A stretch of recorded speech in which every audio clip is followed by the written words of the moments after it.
Bonjour et bienvenue dans ce point marché du mois de mars. En février, les actions ont continué de bénéficier des anticipations de baisse des taux directeurs des banques centrales et de la résilience de l'économie américaine.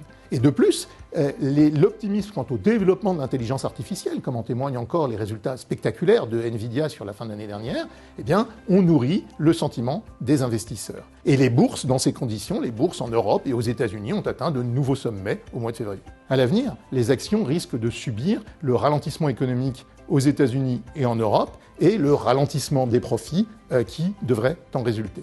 Dans ces conditions, les investisseurs doivent rester vigilants et surveiller en particulier 4 thématiques. Première thématique, l'évolution de la demande intérieure aux États-Unis.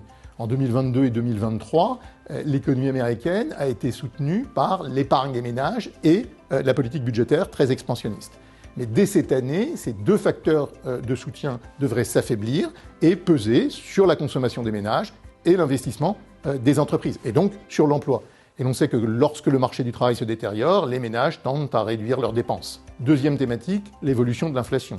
L'inflation devrait continuer de ralentir aux États-Unis et en Europe, mais sans doute pas de façon linéaire. Des à-coups ne sont pas à exclure à court terme, comme en témoigne la hausse inattendue de l'inflation dans les services aux États-Unis au mois de janvier. Troisième thématique, les politiques monétaires.